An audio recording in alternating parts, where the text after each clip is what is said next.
If you find yourself at the pantry every afternoon religiously at 3:17 p.m., wondering, why didn't I buy that chocolate chips or some other treat that you're desperate for right now?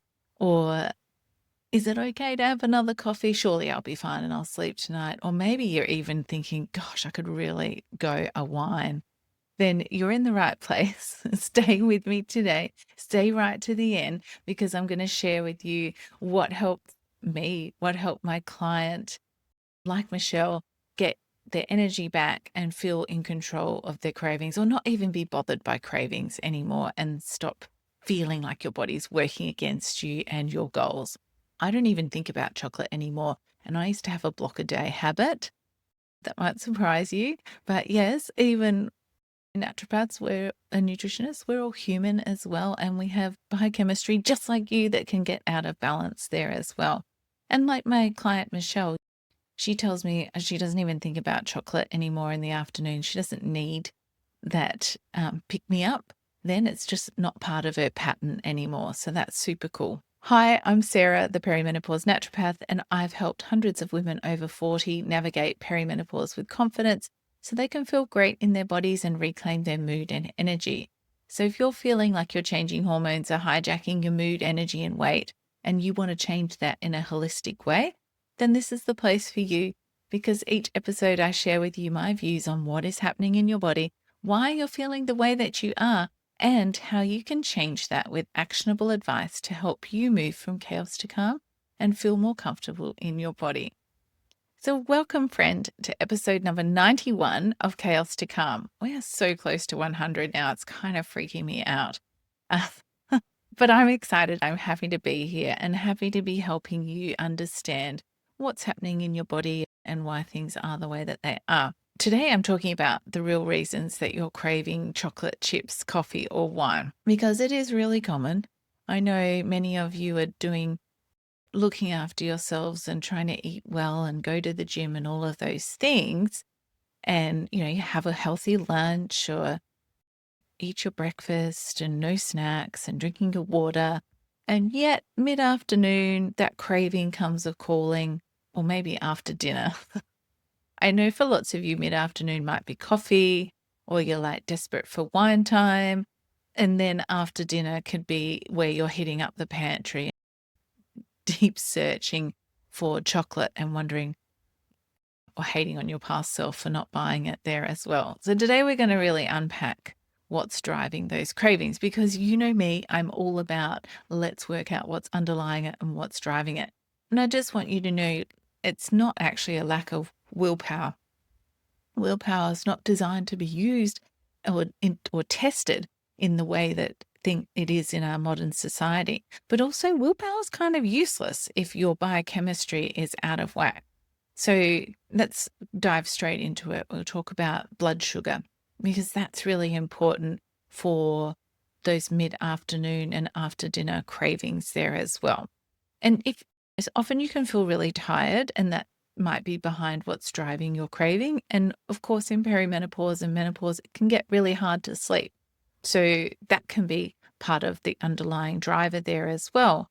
But it's not always about your sleep. It could be about your blood glucose levels, your blood sugar, and a mid-afternoon crash. So if your meals earlier in the day have been really carb heavy, say like a toast breakfast, or a fruit smoothie with a lack of protein. So a combo of carb heavy and lack of protein, or just a low protein breakfast and lunch, your blood glucose is going to spike and then drop. So you may also feel hungry mid-morning and be reaching for another coffee to help sort of suppress that. Or maybe you're trying to like white knuckle it through till lunchtime, when you might eat a salad. I see a lot of women eating salads for lunch, but there's maybe not enough protein and fat in that to keep you satisfied through the day. But particularly mid-afternoon cravings, we need to think about our breakfast and what's going in there as well.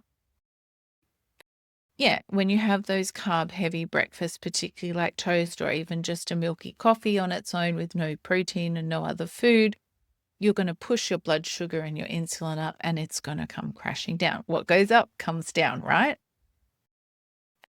And then that will drive you. Your body doesn't like it when your blood sugar crashes too low or goes low quickly. It's like it triggers an internal alarm and it freaks it out, and it'll push you towards those instant energy foods, sugar, caffeine, salty, crunchy, carbs there too, chips, to quickly bring your blood glucose levels up.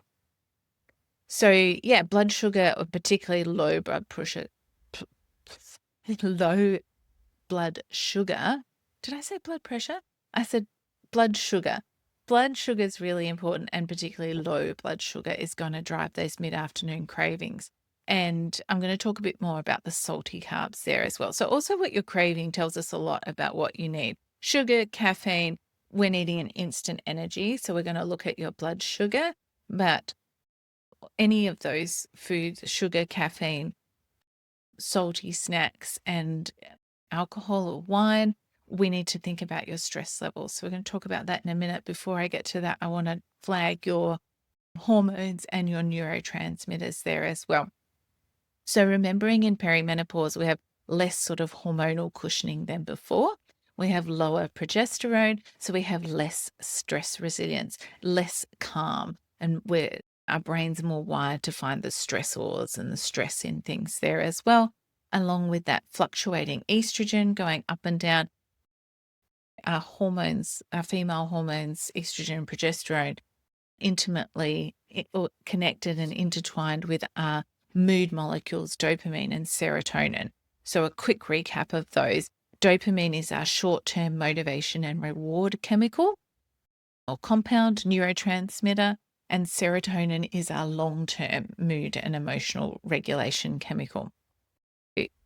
When just premenstrually, your estrogen levels and progesterone levels will drop and decline, and that can take dopamine and serotonin with them too. So that's why often you might feel sort of flat and low mood or sad in the lead up to your period.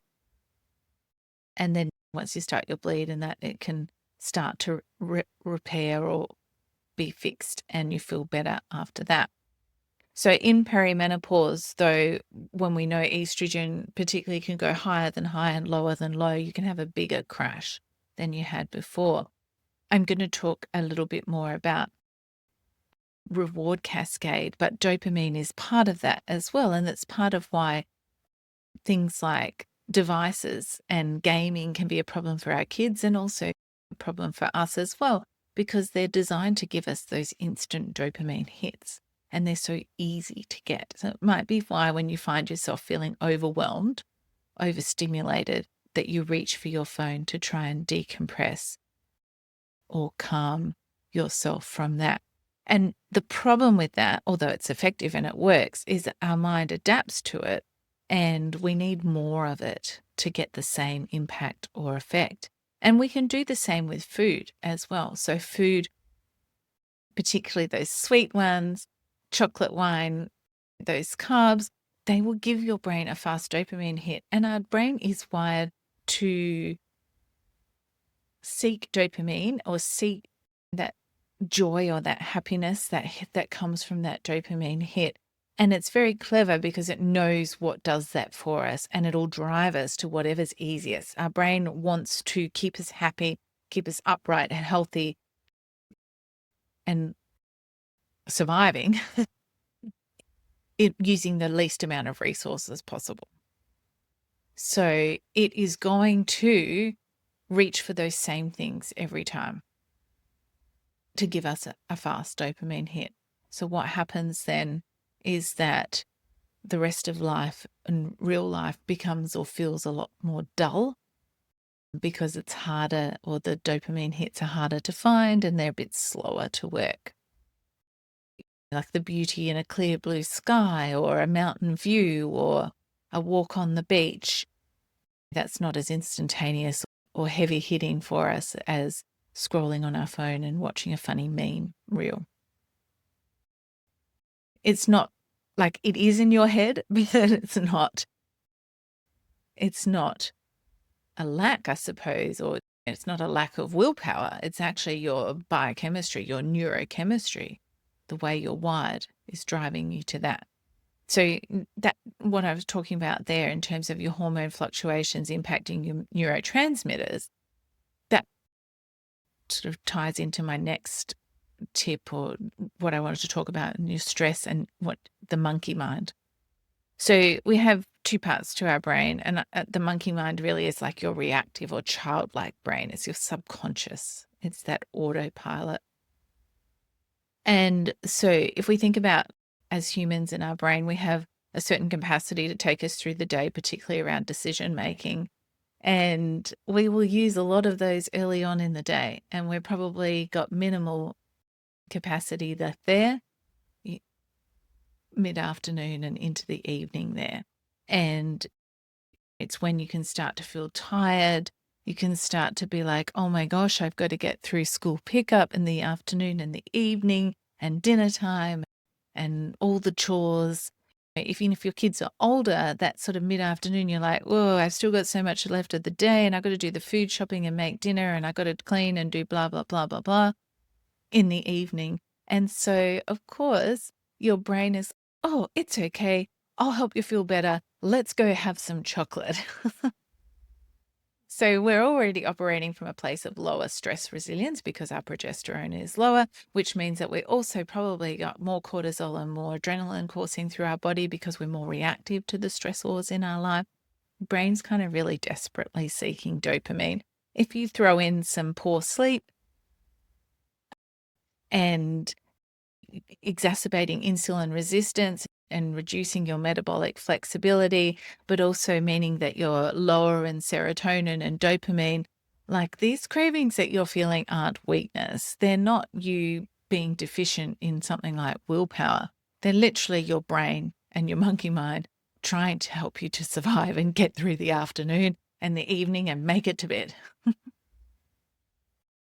This is also where or why one square of chocolate can turn into the whole block, because we have that dopamine adaptation that I was talking about before. We need more of the same compound to get the same dopamine hit over time. So this reward cascade and dopamine adaptation is how we become addicted to things as well.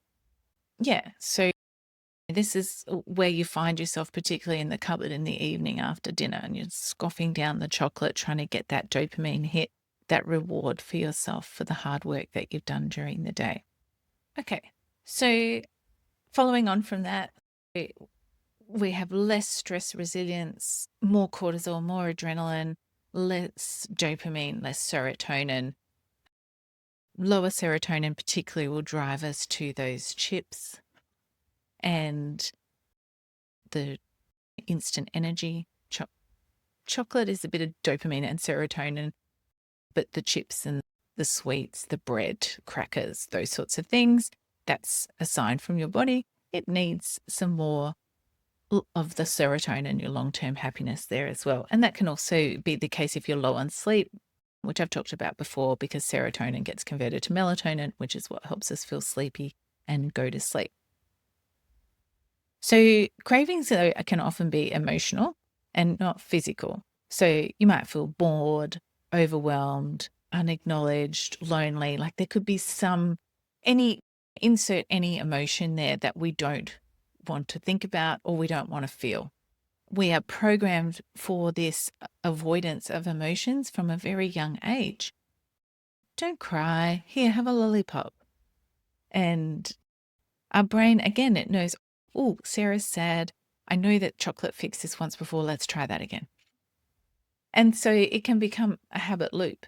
So we get triggered, feel some emotion. We want to avoid it. We have a craving to help us, prompt us to go and do the thing. We take that action or have that behavior, eat the chocolate, feel relief, feel a bit of happiness and joy. Don't feel that negative emotion anymore. But then you can feel guilty and sort of put yourself back into that cycle again there as well. But it's definitely a habit loop or a habit that we get stuck in. So we want to not try and just avoid it and white knuckle it through, dismiss the craving. We want to get to the source there as well with the trigger. What's the trigger? What's the emotion that you're trying to avoid? What's the pattern there as well? So thinking, I mentioned before about autopilot and that monkey mind, that subconscious part of our brain there as well. When we're living on autopilot, we're doing lots of different things: work, family, aging parents you might be caring for, as well as helping your teens go through puberty, sport, all the mental and invisible labor that comes with running a home and living in a home. You run on autopilot, you do the same things you've always done. You're not, like I said before, our brain wants to keep us happy, healthy, upright, moving through doing all the things we need to do with the least amount of resources. Autopilot is how we do this. We don't think about what we're eating, what we're doing, or how our body is and what it needs. So we're kind of ignoring ourselves and our body. And then maybe you're skipping meals because food's becoming uncomfortable, or you get bloated, or there's discomfort around it as well. But so you might be skipping meals from that perspective, or not eating properly because of that as well. But when we're on autopilot, eventually our brain's like, oh, hello, we need some food. We need some instant energy, because what happens when we ignore our body and we don't eat and we're not fueling it because we're too busy to make a meal or too busy to eat, or whatever the excuse that you tell yourself is, our blood sugar crashes. So our brain takes over and it just tells us, all right, you need some food instantly. We need to get this blood sugar level up. So that's when the cravings can hit as well. And I see a lot of women who will say, I don't have time to eat, and avoid eating in the morning, or just, I don't have time for it, rush out the door, have a coffee maybe, and another coffee mid-morning or late morning when they're feeling hungry again, and maybe they have a craving for something sweet. Then they'll try and have a healthy lunch, and then mid-afternoon you get that crash or that craving because you haven't invested in yourself and enough food or fuel in the morning there as well. So your monkey mind takes over, and it just drives you to eat something there as well now. So the takeaway from this, though, is that we need to reflect on and essentially put our oxygen mask on for ourselves, or first, like we do for in the airplane. You get told to put that on first so that you can help other people. But we get off the plane and we forget about this straight away as well. Think of that pausing for 10 minutes or whatever. Making breakfast or making your lunch doesn't need to be complicated or take a long time at all. It never does. So yeah, investing that 5 or 10 minutes in yourself, and then maybe another 10 to eat your food, will really pay dividends for you, because you've got the fuel, you've got the mental capacity, the physical capacity to get through all the things on your list in that day. So the other aspect of autopilot too is we use food to buffer, and I was talking about that emotional buffering there as well. But when we're living on autopilot, we just keep eating the same foods and things, even though we know they don't necessarily agree with us, because perhaps it's easy, or that's what my kids want, or whatever it might be. So we essentially ignore what our body needs and our own physical needs there when we're living on autopilot. Autopilot really robs us, though, of the joy of life and living a full life as well. So I encourage you to check in with yourself and your body each day. Maybe in the morning is a good time. I know I talk about this a lot, but it is underrated, I think, as well. And often most women I talk to are not connected to themselves and their bodies. They're trying to ignore their physical needs because they're like an awkward interruption to their very long to-do list. Frankly, we deserve better than that. And if we want to have a long and happy and healthy and active life, we need to stop doing that as well, because we aren't robots. We're not fembots. We can't just keep going forever without fueling our bodies and looking after them in the way that they need. So what are we going to do? We're going to not skip meals, especially not breakfast and lunch. And I talked about it in a previous episode in the perimenopause diet and many others as well. We're going to focus on protein, fat, fiber, and some phytoestrogens for us in perimenopause and menopause. But the biggest thing that really helps with cravings, particularly those mid-afternoon cravings, once we've got the food in right and we're eating to stabilize our blood sugar and our insulin, is daily joy. And joy raises our dopamine. It gives us this dopamine hit. It also helps raise our serotonin. This is really true self-care. And self-care is a long-term stress relieving tool. It may not necessarily work instantly to help you feel better. And I will say as well, sometimes the way we're feeling about life and our chores and the things we do, I think is pretty reasonable to the workload that we get or the drudgery of some of what we're doing. So it's okay to feel like, I don't really want to do that. I hate doing that. Sometimes we have to do things we hate doing, but I think allowing ourselves to be like, yeah, I really hate that task and I don't want to do it, but I'm just going to get it done. And then give yourself something to look forward to, something that brings you joy. And that doesn't have to be an expensive activity.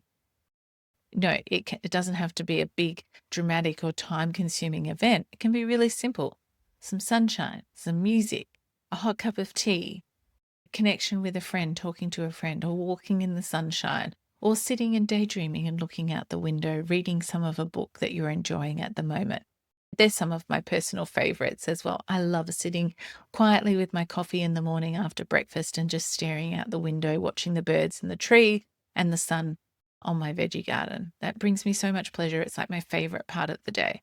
And it's 10 or 15 minutes, sometimes 20 or 30, depending on how long I let myself sit there with my coffee.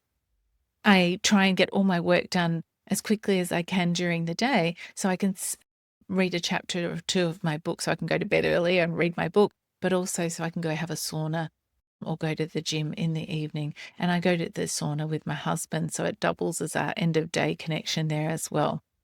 Eating lunch in the sun, scheduling out some time for me to eat in the sun is also something that I enjoy doing, and it brings me a lot of joy. So you can see that my joy-filled activities, playing lacrosse is another one for me, and going to training and hanging out with my friends, they're all really wonderful ways to bring joy into my life, and they don't cost me anything.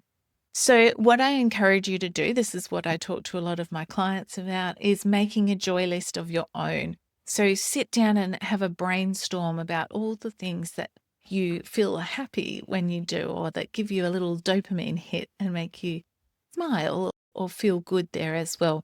And then I want you to schedule at least one of those small joys each day. So it's not a luxury, and it doesn't necessarily need to displace something else, but maybe there's a bit of time where you might find yourself mindlessly scrolling, doom scrolling, or watching TV, something like that. Maybe there's something else that you could do in that time there as well. So think of it as an investment or an antidote to the chronic depletion or the chronic stress that you are likely experiencing if you're like most of the women that I work with and talk to each day. We're basically overloaded from the time that we become partnered, or particularly when we have children, and then we're told we can have it all, but basically that means doing it all as well. So you can work and you can have a family, but you got to do all the jobs of a stay-at-home mum as well as a working mum. If you're fortunate to get paid work, you still got to do all your unpaid work. And maybe even just all the unpaid work that we do as women is a lot.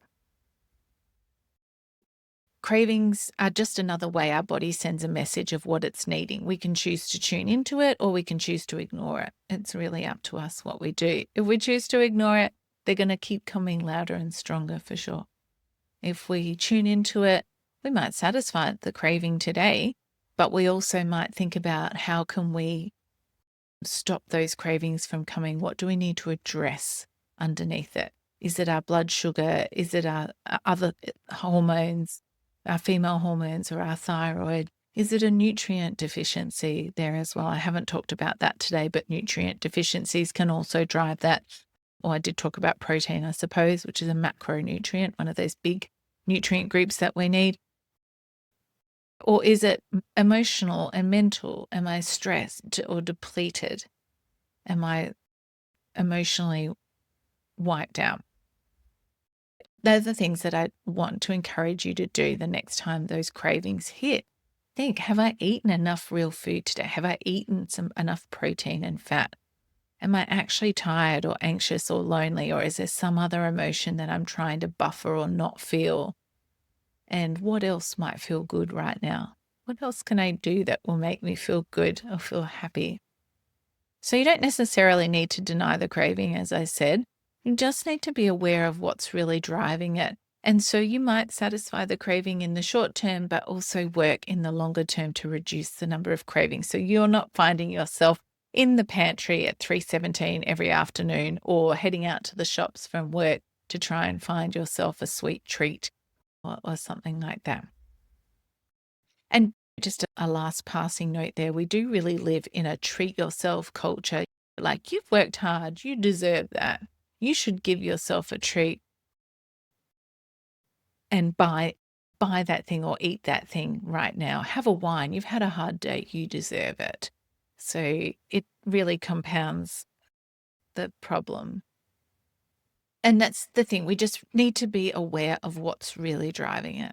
And like I say it all the time, it's all about what's underlying, what's driving how you're feeling. And this is the work I do with my clients inside Perimenopausal Go or my high touch, high support program, the Chaos to Calm method. Just like Michelle that I mentioned before, she was constantly tired. She had lots of cravings. She had weight she couldn't lose. And she just felt really out of control in her body there as well. But when we worked together and she learned how to support her body, then her cravings disappeared because we were fueling and giving it what it needed, especially earlier in the day. So she didn't out willpower them. She didn't white knuckle her way through them. We actually got her body to stop calling out for help in that way by giving it what it needed. And if you want to experience that for yourself, I talk more about our hormone shifts and the metabolic dysfunction that we experience in perimenopause that exacerbates all of these sorts of issues in my free training, Why You're Gaining Weight After 40, the 4 hormones shifts that you can't ignore. And I'll pop the link for that in the show notes there for you as well. And I do talk you through the 4 main hormone shifts that drive your symptoms, not just weight gain, but other symptoms as well, like cravings, and show you how or what you need to do to help overcome those without having to use your willpower, white knuckle it. So we can really change how you feel at 3 p.m. every afternoon. And thank you for tuning into today's episode on the real reasons you're craving chocolate chips, coffee, or wine. If you found this helpful, please do make sure to follow the podcast so you don't miss future episodes and tips. And while you're there, I'd love it if you could rate the podcast or leave a review and send me a message and let me know what you'd like to see more of, because ratings and reviews help more women be shown the podcast so they have the opportunity to transform their perimenopause from chaos to calm. So that, my friend, is all for this episode. Thank you so much for listening and sharing your time with me today.